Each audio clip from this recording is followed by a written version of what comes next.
Please note, lot number 15, final call on the stage.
ദേവന്റെ അരികിലെന്നും കൊഞ്ചിക്കുഴഞ്ഞവൾ കുണുങ്ങി നിന്നു.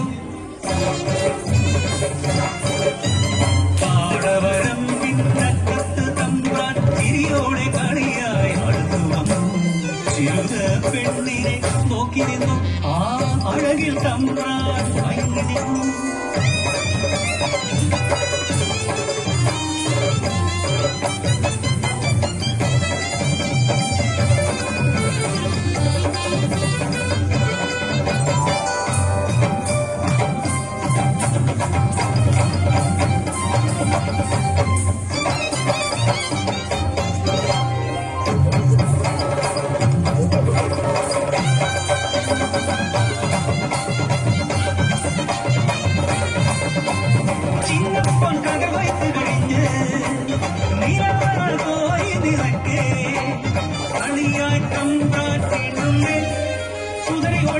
ദേവനെ കണ്ടു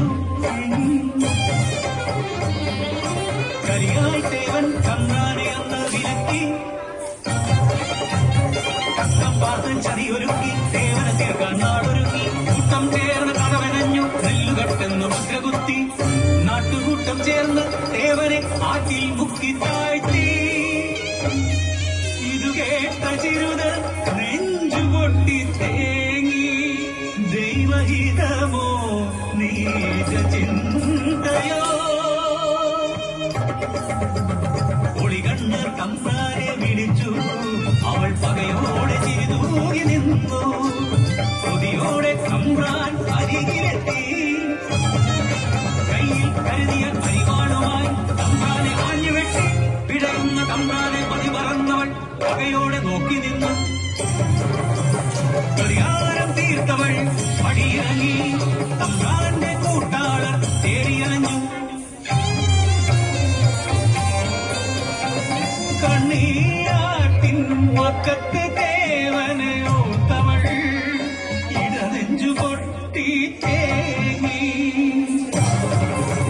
മലയോടെ വന്നവർ കടന്നു പിടിച്ചു. ക്രൂരമായി മർദ്ദിച്ചവളെ ഒരു കയറാൻ ആ മാവിൻ കൊമ്പത്ത് അവളെ കെട്ടി തൂക്കിയിട്ടു. പുലർന്നൊരാ നേരം നാടറിഞ്ഞു.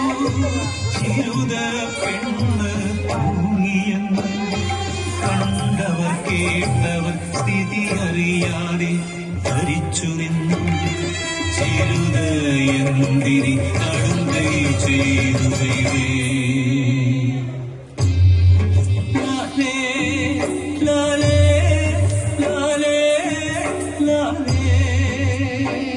ചന്തുള്ള ചിരുതേ പെണ്ണേ നീ ചെമ്പട്ടു പുതച്ചുറങ്ങാണോ?